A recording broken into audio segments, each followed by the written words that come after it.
before their enemies. Thence will I command the sword, and it shall slay them, and I will set mine eyes upon them for evil and not for good. So this is the last judgment, it says, and it's kind of he sees the Lord on the temple, and he's supervising this judgment work. All that he's told them up until this time in the first 8 verses, he's sitting up upon the altar or standing upon the altar and overseeing what's going to happen. And it's like a demolition squad or an invading army. He snaps the orders for what's going on, and it's basically the tearing down of the temple. Often it says the threshold, which is the door frame of the door, the top and the sides. The lintels is the top and the 2 sides. And it's actually, they say, the strongest part of the house. If the doorposts are broken, it shows the whole house has fallen in. So this is poetic and powerful way to describe the complete destruction of the temple. So we can see God's going to rain down upon them, and he does, not too long after Amos. The Babylonians come in and they take over from the people. So this is the last part of that. Verse 5 says, and the Lord God of hosts, oh, I didn't finish 3 and 4. And he's basically saying, wherever you go, you can dig your way to hell and I'll find you. You can climb up to heaven and I'll find you. You can hide in the top of Carmel and I'll search you out, and you can go all to the bottom of the sea and he'll send a serpent down to bite you. So no matter where they go, and it's both positive and negative. We see it in the negative sense here, but it's also in the positive sense. God knows where we're at, and it talks about in some places in the Bible that no matter where you're at, God is there. The top of the mountain and the lowest depths of the sea, God is there. And he says, though they go into captivity before the enemies, thence I will command the sword, and it shall slay them. Even if they go into the damage, and I was just reading this morning, once the Nebuchadnezzar came in and took the armies, and he left it sounded like he left his uncle in charge of the Jerusalem, and even then he rebelled against his nephew, is what it sounded like to me. So even when they go into the captivity or they're captured, he still has them under control, and he will slay them for their evil. There's no matter what they do.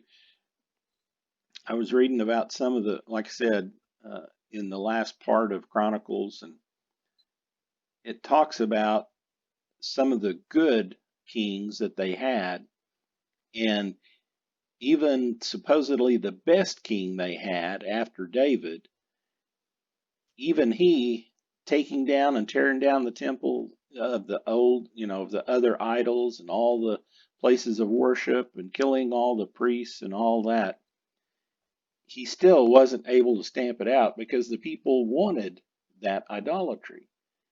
He was trying to do the best he could, and it calls him, one of the most righteous kings, but still yet, a human presence can't do it. God has to move upon us to do it. And that's why we have to continually look unto him and follow what he has for us. Verse 5 says, and the Lord of God of hosts is he that toucheth the land, and it shall melt, and all that dwell therein shall mourn, and it shall rise up wholly like a flood, and shall be drowned as by the flood of Egypt. A couple times here in the book of Amos, he's talked about that he's going to completely ruin the land because they will not serve him. They will not use it to what he's given to them. So he's going to, completely wipe them out. Verse 6 says, "It is he that buildeth his stories in the heaven, and hath founded his troop in the earth. He that calleth for the waters of the sea, and poureth them out upon the face of the earth. The Lord is his name."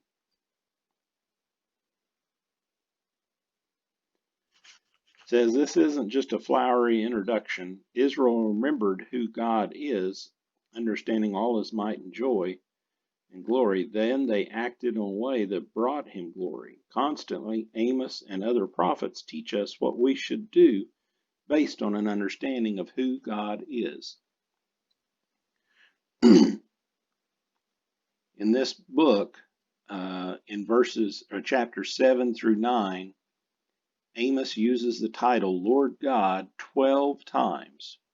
So he's trying to emphasize that, and that represents the sovereignty of God, and it also, Lord God literally means my master Yahweh. And because of that, he is fulfilling what he knows to do, what he's been told to do. It says, "He who builds layers in the sky and has founded his strata in the earth." That's verse 6. It says it a little different in our version, but it says, this is kind of a difficult phrase to translate. It says it's hard to catch exact picture of what Yahweh is building. The heavenly construction may be a staircase or a roof chamber. The earthly component is even more difficult to precisely understand.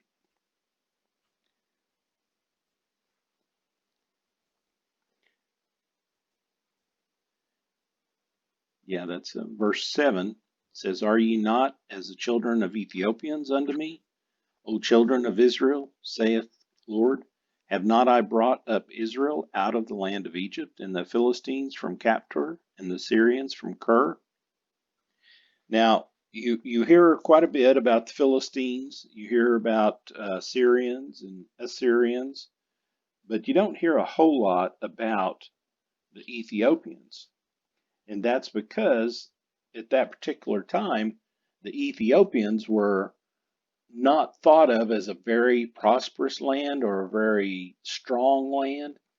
And it's almost like when David went to go fight Goliath, people just looked and they looked at David, and it's like, what? He's going to go up against Goliath? There's no way. And that's the Ethiopians, to them, to God, Israel and Judah was as if the Ethiopians. There was nothing there that they could help him with. He had lost all of his confidence in them. He had lost all of his, they weren't serving him, so he wasn't going to lift a finger for them, basically, is what that means. It says, "Behold, the eyes of the Lord are upon the sinful kingdom, and I will destroy it from off the face of the earth, saving that I will not utterly destroy the house of Jacob, saith the Lord." So he is going to, this is the promise that we have, that he's not going to destroy, not the temple, but the house of Jacob, which is essentially comes down to be Judah, or the tribe of Judah. He's not going to sacrifice that. Who comes from the tribe of Judah? Jesus eventually came down through that lineage, through Judah. And that's why he's saying he's not going to destroy that tribe, because he's going to use them later on. But he's going to destroy all the face of the earth, all the others. "For lo, I will command, and I will sift the house of Israel among all nations, like as corn is sifted in a sieve. Yet shall not the least grain fall upon the earth." So he's going to take them through a time, and it's a sifting, or a sieve. We use a sieve in our business. When we frack the wells, we use sand to frack wells with. and they describe it as different screens that they use. When I was fracking up in Kansas, we would frack sand with like 80, I have to remember now what it was, 2040. That's what it was. And in 2040, what they call 2040, they'd go get it out of the river. So it's just river sand. It's big, big kernels and it's everything else. 2040 is actually a little more round than than what we used to frack with. Not in my days, but in the days at before mine. They One of the guys up there was telling me, one of the managers that was quite a bit older. He said, "Yeah, we used to frack out there, and we'd throw a line in the Arkansas River, suck up that sand, then we'd start fracking, and we'd have to shut down every once in a while because we'd get a big old catfish or something stuck in. They'd suck up the fish." But here, God's telling them that they're going to sift them. They're going to run them through this sieve, and what you do when you size that sand, you run it through different sieves. The biggest sand drops out first, and then the more finer sand, the more finer sand. Today, a lot of the wells that they're fracking, especially way up in North Dakota, is almost like talcum powder. That stuff is so fine. It's what they call 100 mesh, and it's just almost a powder that they're putting down there. But here, that's what he's talking about. Nothing's going to escape. He's going to run them through this sifter, and not even a grain, the smallest grain of seed or anything like that's going to escape this punishment that he's given to them.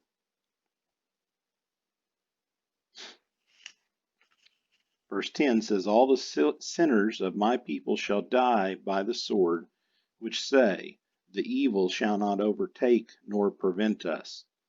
Now that's kind of, sometimes we get high and mighty, and that's kind of what they're talking about here, that they are they they think that they can rely upon their own things, what they've done before. But here it's telling us the evil's not going to overtake it. It's not going to prevent that. God's not going to let that prevent him from taking over them. And the last 5 verses, is 5 promises that's given of the restoration of Israel. It says, "In that day I will raise up the tabernacle of David." Like we said before, it's not it's particular way it's saying, "The tabernacle of David that is fallen, and close up the breaches thereof, and I will raise up his ruins, and I will build it as of the days of old." We're seeing that the tabernacle there, the temple is they're going to rebuild it. They've got the materials, they say.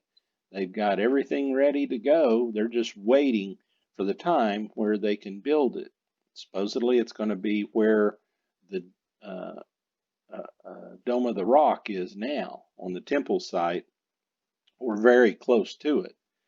And they won't, the Arabs and Palestinians there, they won't let them build at this particular time. So something's going to happen in the last days. It's going to allow that to happen. Verse 12 says, "That they may possess the remnant of Edom, and of all the heathen which are called by my name, saith the Lord, saith that doth the Lord. Behold, the days shall come, saith the Lord, that the plowman shall overtake the reaper, and the treader of the grapes, him that soweth seed, and the mountains shall drop sweet wine, and all the hills shall melt." What is that describing?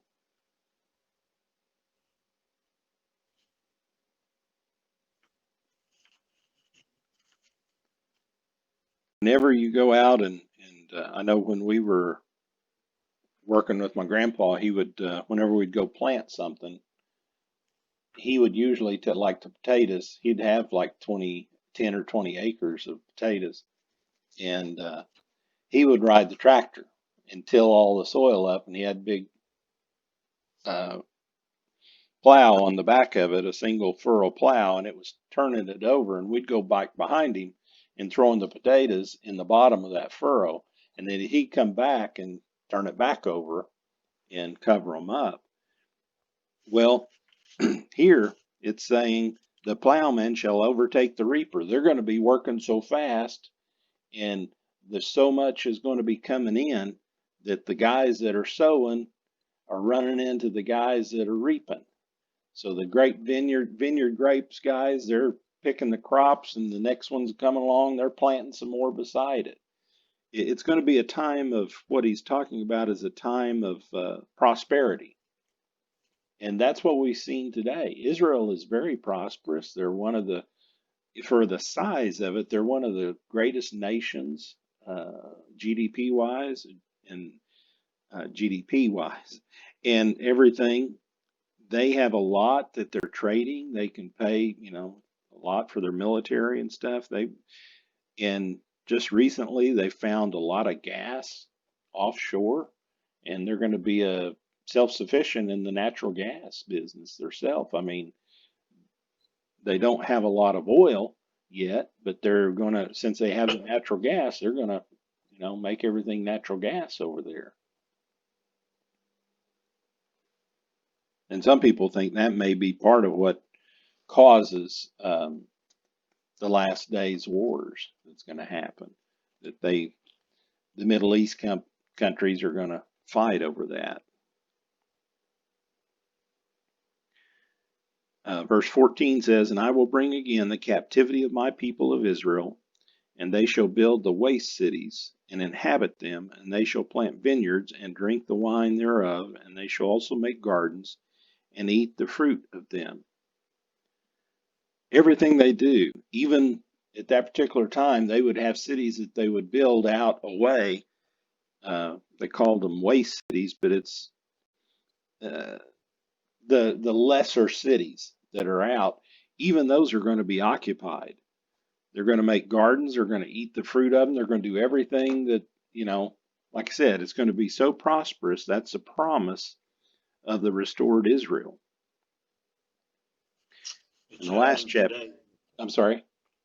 I was thinking about where it said that an oasis almost that Israel's made over there through it is water, and irrigation and different stuff. And like you said, they've come back great.